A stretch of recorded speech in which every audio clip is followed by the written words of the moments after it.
What's good, my people? Welcome back to Chuck D Football TV. Oh my god, oh my god, oh my god.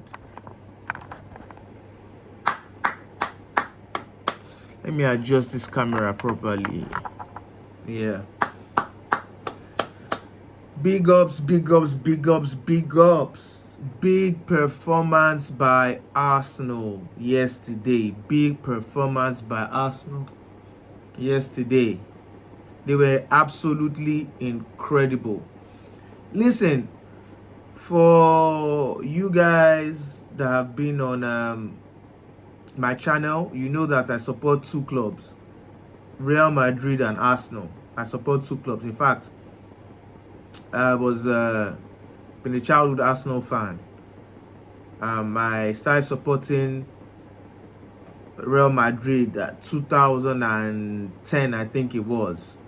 So I've been a Real Madrid fan for a long time, but growing up, been an Arsenal fan. So I support two clubs. With this game, I wasn't supporting anybody. I've said that on my channel. I wasn't going to support anybody for this game. If Real Madrid won, incredible. If Arsenal won, which they did the first leg, incredible.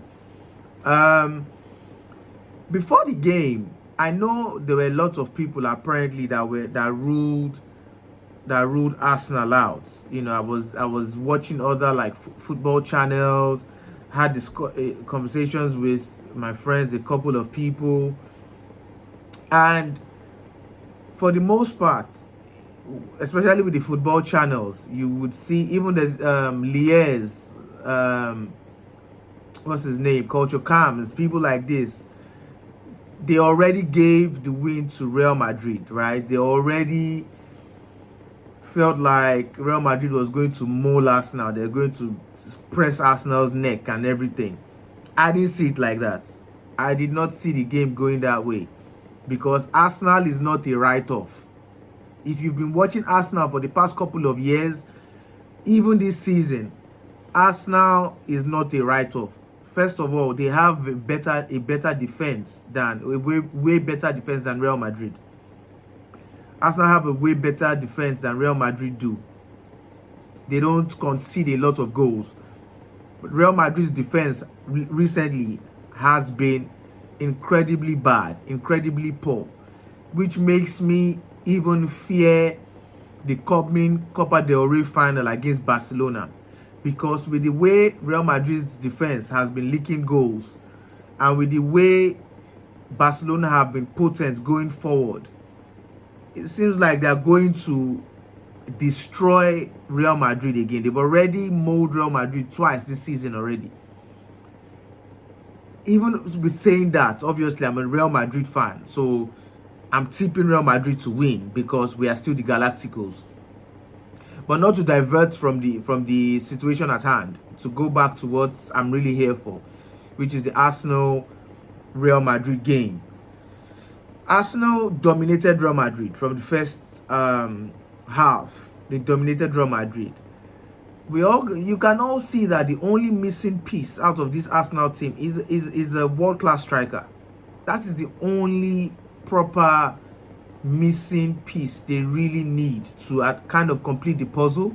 They need a world-class striker that can get them 20 plus goals a season, 30 plus goals a season. If Arsenal can get that, it is finito for a lot of teams. It is finito because defensively they are strong. Midfield wise, they are very good as well. Do you understand? They have people like, I think Zubamendi is coming in the summer. Even Miles Lewis Skelly, he's originally a midfielder. So they have, Partey has been good this season. Yeah, it's like he's now that he knows that he's what's it called? His contract is winding down. He's been putting up incredible performances this season. He has not been prone to injury that much. So I'm going to break it down. Now let's talk about Arsenal first. They dominated the first half. They dominated the first half. They dominated the second half. They maintained possession of the ball. They marked. They played without fear. Real Madrid was lucky because Arsenal could have won that game like 6-0. Like literally 6-0. There were some close goals, like corner kicks, that Real Madrid were lucky to save. Thibaut Courtois made like 2-3 good saves, 2-3 world-class saves. They were lucky. There was a goal line possibility that Jude Bellingham saved. I think there's one that Alaba saved as well. There was even one that what's his name? Rudiger almost scored an own goal. So Arsenal could have been leading that first half alone by 3-0. You know, by 3-0. Arsenal dominated. There's special shout out I'll have to give to Miles Lewis-Skelly, who was immense. He was immense. He was strong. He was compact. He was aggressive. Rodrigo couldn't do nothing with him. Another special shout out I'll give out to is Timber. Timber was incredible, man. The guy is quick. He's not the biggest. He's quick. He's aggressive. He's skillful going forward.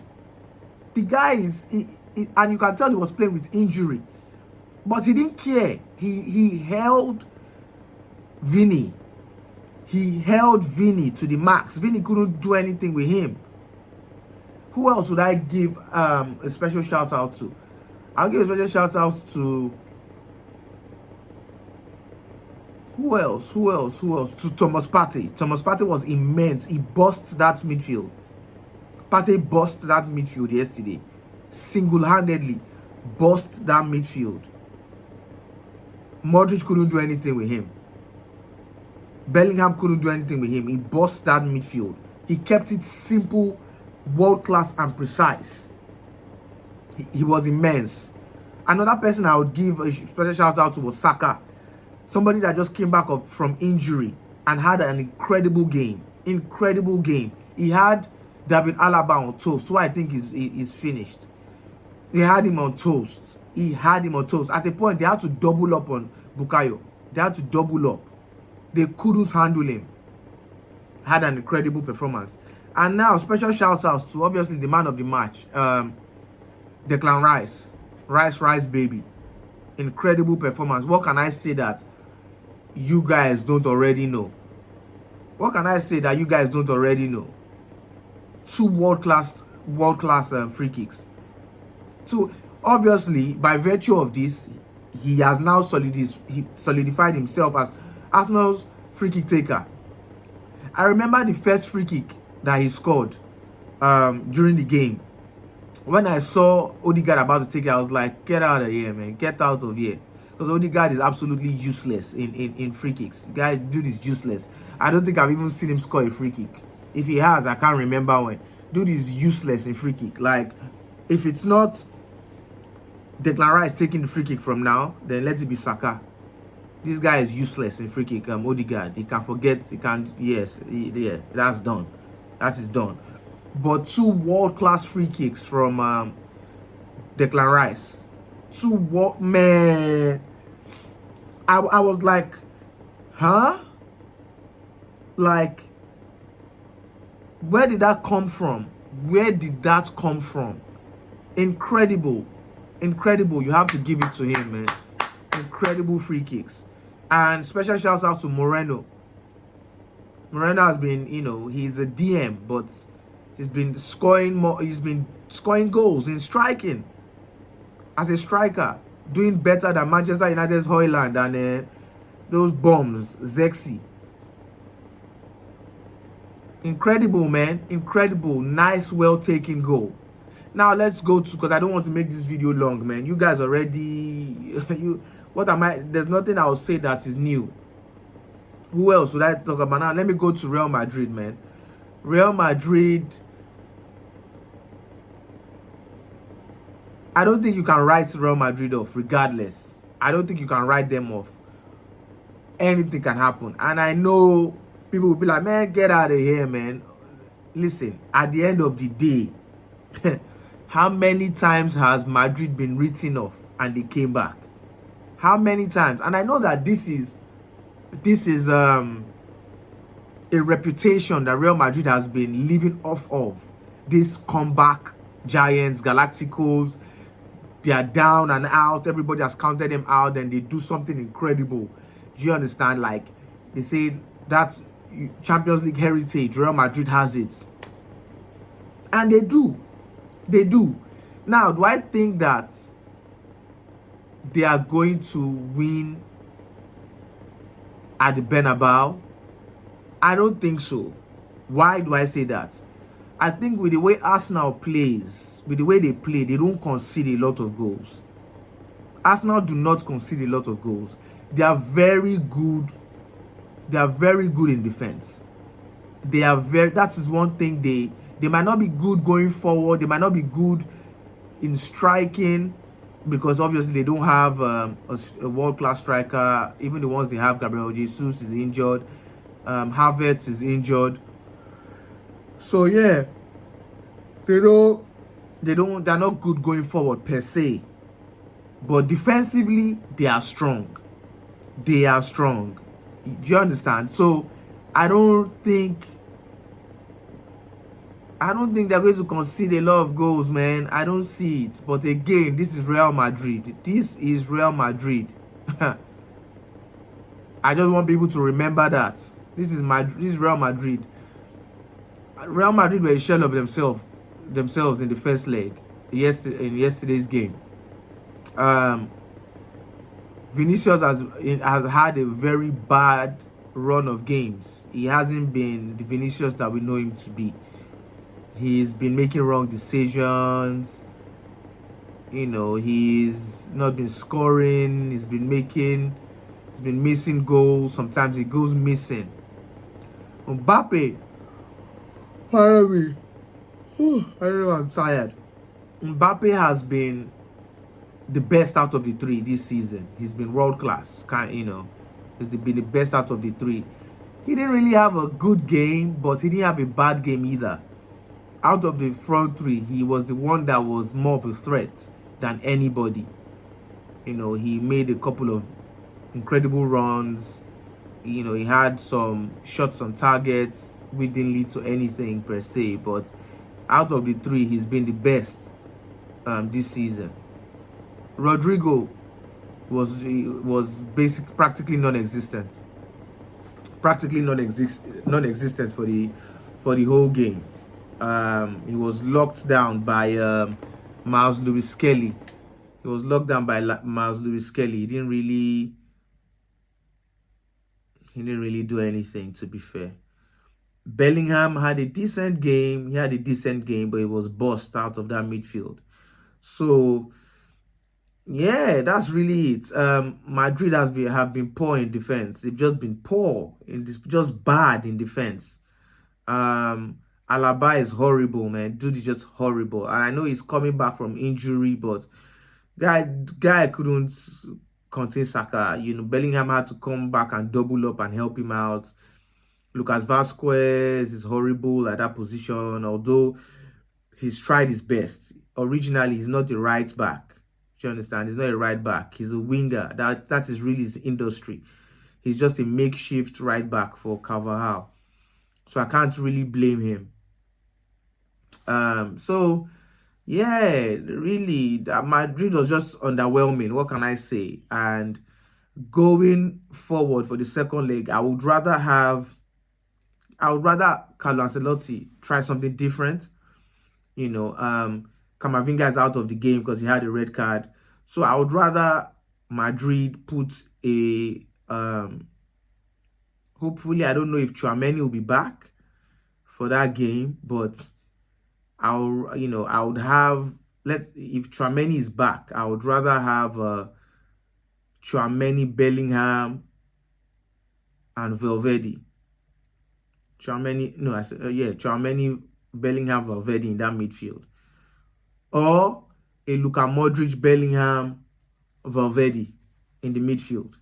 That is what I'm going. That's what I'll have. And going forward, Vini, what's his name? Bobby, and Mbappe. Bobby, when I say Bobby, that's his nickname. I'm talking about Hendrick. That's what I'll have. I'd rather have a Vini left wing, Hendrick strike, Mbappe right wing, and what's his name? Rodrigo come in as a super sub. Let's try Mbappe let's try him from right wing. And I know that might sound controversial, but remember that is where he used to play, even at Monaco. And when he first started at PSG, you know, Mbappe can play anywhere in that front three. He can play right wing, he can play left wing, he can play striking. I doubt that's how it's going to go. I'm sure he'll probably start again as a number 9. But I think, and obviously games like that, you don't want to, it takes a lot of balls and courage to want to try something different. But I'm just saying, what do you have to lose? That is, those are the 3 people I'll start going forward. But yeah, anything can happen, man. Although I don't see Real Madrid winning that second leg, but I'm not going to rule them out because it is Real Madrid. And big ups to them, man. They did it. Big ups to Arsenal. Arsenal did an incredible job. Nobody saw it coming. You know, I didn't think they were going to lose, to be fair. But nobody saw them beating Real Madrid like 3-0, you know, crushing them. Nobody did. But yeah, that's really about it, man. I'm looking forward to the other games today. I didn't watch the Inter Bayern game, although Inter won that game. Inter too, they have been incredible, really. They're a strong team. Lautaro Martinez scored an incredible goal. I saw that. But I'm looking forward to the games today. Barcelona, Borussia Dortmund. That should be a very good game as well. Lewandowski versus Guirassy. I know a lot of people will be like, Barcelona destroyed them just because Barcelona they're on form. I don't see it like that, but we would have to see. More other games today. Aston Villa, PSG. That's also a good game. I don't see PSG beating Aston Villa. I think Aston Villa are going to win that game. But, you know, I'll be back again tomorrow with a review on the Borussia Dortmund Barcelona game. So, yeah, until then, until next time, thanks for watching. Like, comment, subscribe, all that good stuff. Peace.